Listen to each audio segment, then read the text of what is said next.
নমস্কাৰ এই মুহূৰ্তত জনাইছো অসমৰ প্ৰত্যেকগৰাকী জনসাধাৰণৰ বাবে কেইবাটাও গুৰুত্বপূৰ্ণ খবৰ। আজি হৈছে ৮ জুন। আজি আমাৰ প্ৰথমটো গুৰুত্বপূৰ্ণ খবৰ। বিদেশী চিনাক্ত হলে পঠিয়া হ'ব এবাৰ বাংলাদেশত। এটাকৈ বিচাৰি উলিওৱা হ'ব এবাৰ বাংলাদেশী। এই মুহূৰ্তত জনাইছো ৰাজ্যবাহীৰ বাবে এক ডাঙৰ খবৰ। বিদেশী বহিষ্কাৰক লৈ মুখ্যমন্ত্ৰী হিমন্ত বিশ্ব শৰ্মাৰ এবাৰ বৃহৎ ঘোষণা। তীব্ৰ গতিত চলিব বিদেশী চিনাক্তকৰণৰ কাম। এতিয়াৰ পৰা বিদেশী চিনাক্ত হলে কৰা হ'ব এবাৰ পুছবেক। ট্ৰিবিউনেলত পঠিওৱাৰ কোনো দৰকাৰ নাই আৰু বিদেশী পুছবেক কৰাৰ ক্ষেত্ৰত কঠোৰ হৈছে এবাৰ অসম আৰক্ষী। ৰেহাই নাপাব কোনো অবৈধ বাংলাদেশে।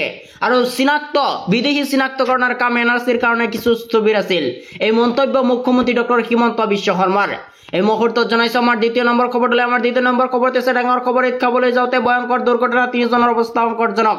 ঈদ খাবলৈ যাওঁতে ভয়ংকৰ দুৰ্ঘটনা, 3জনৰ অৱস্থা ইতিমধ্যে সংকটজনক। ঈদৰ আনন্দ উল্লাহৰ মাজতে ৰূপহীহাটত ভয়ংকৰ পথ দুৰ্ঘটনা আৰু সংকটজনক অৱস্থাত আহত 3 যুৱক হাস্পতালত ভৰ্তি কৰা হৈছে। উদণ্ডাস চালকৰ বাবে ৰূপহীঘাটৰ গেৰিকেট এই দুৰ্ঘটনা। আন আহত যুৱক কেইজনৰ এজন জিউমাৰী ৱাহিদুৰ ৰহমান বুলি চিনাক্ত কৰা হৈছে। এই মুহূৰ্তত জনাইছো আমাৰ তৃতীয় নম্বৰ খবৰটোলৈ। আমাৰ তৃতীয় নম্বৰ খবৰটো হৈছে ডাঙৰ খবৰ। 4 বজাৰ লগে লগে 9,000 চৰকাৰী চাকৰিয়ালে লাভ কৰিব মিউচুৱেল ট্ৰেন্সফাৰ অৰ্ডাৰ। ঈদৰ পিছতেই হাজাৰ চৰকাৰী কৰ্মচাৰীৰ বাবে আহিছে ভাল খবৰ। 4 বজাৰ লগে লগে 9,000 চৰকাৰী চাকৰিয়ালে লাভ কৰিব মিউচুৱেল ট্ৰেন্সফাৰৰ অৰ্ডাৰ আৰু একেলগে 9,000 চৰকাৰী কৰ্মচাৰীয়ে লাভ কৰিব মিউচুৱেল ট্ৰেন্সফাৰ আৰু 4 বজাৰ পৰা 4:30 বজাৰ ভিতৰত আনুষ্ঠানিকভাৱে লাভ কৰিব মিউচুৱেল ট্ৰেন্সফাৰ অৰ্ডাৰ আৰু নিজে বিচৰা স্থানত লাভ কৰিব ট্ৰেন্সফাৰ অৰ্ডাৰ। আৰু এই প্ৰক্ৰিয়া শেষ হোৱাৰ পিছতে নৱেম্বৰ মাহত পুনৰ মুকলি হ'ব মিউচুৱেল পৰ্টেল। মুখ্যমন্ত্ৰী ডক্টৰ হিমন্ত বিশ্ব শৰ্মাৰ এবাৰ বৃহৎ ঘোষণা। এই মুহূৰ্তত জনাইছো আমাৰ 4 নম্বৰ খবৰটোলৈ। আমাৰ 4 নম্বৰ খবৰটো আছে ডাঙৰ খবৰ। PM কিষাণৰ 20 নং কিস্তিক লৈ আহি গৈছে এক ডাঙৰ খবৰ। দেশৰ কৃষকসকলৰ বাবে আহিছে এটা ডাঙৰ খবৰ। তালিকাত যদি আহিছে নাম তেন্তে জুন মাহতে পাব আপুনি টকা। ভাল খবৰ। আৰু শীঘ্ৰে কৃষকৰ একাউণ্টত সোমাব 2,000 কোটি টকা। চৰকাৰে দেশৰ কৃষকসকলক আগবঢ়াব এই চৰকাৰী আঁচনিৰ ধন। জুন মাহতে দেশৰ কৃষকসকলক চৰকাৰে মুকলি কৰিব PM কিষাণৰ ধন আৰু দেশৰ প্ৰকৃত কৃষককহে প্ৰদান কৰা হ'ব PM কিষাণৰ ধন আৰু হিতাধিকাৰীয়ে কৰিব লাগিব eKYCৰ আপডেট আৰু PM কিষাণৰ চৰকাৰী ৱেবছাইটত কৰিব লাগিব eKYC আৰু কৃষকসকলে বাবে মুকলি কৰা হৈছে pmkishan.gov.in ৱেবছাইট। এই মুহূৰ্তত জনাইছো আমাৰ 6 নম্বৰ খবৰটোলৈ। আমাৰ 6 নম্বৰ খবৰটো আছে ডাঙৰ খবৰ। বেদখলকাৰীক উচ্ছেদ জাননীৰ পিছতে নলবাৰীত এবাৰ হাহাকাৰ। এই মুহূৰ্তত জনাইছো ৰাজ্যবাহীৰ বাবে এক ডাঙৰ খবৰ। বেদখলকাৰীক উচ্ছেদৰ জাননীৰ পিছতে নলবাৰীত লাগিছে হাহাকাৰ।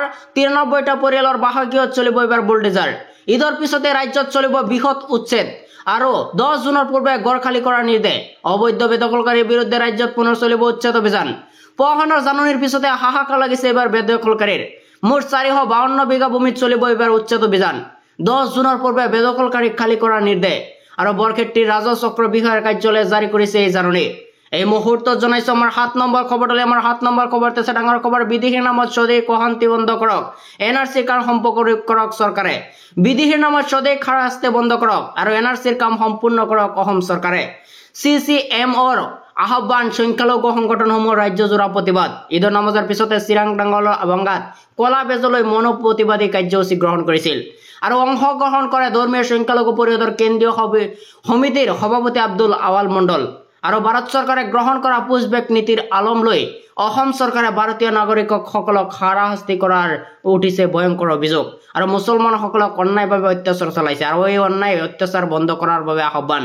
অন্যথা জংগী আন্দোলন গঢ়ি তোলাৰ হুংকাৰ প্ৰদান কৰা হৈছে।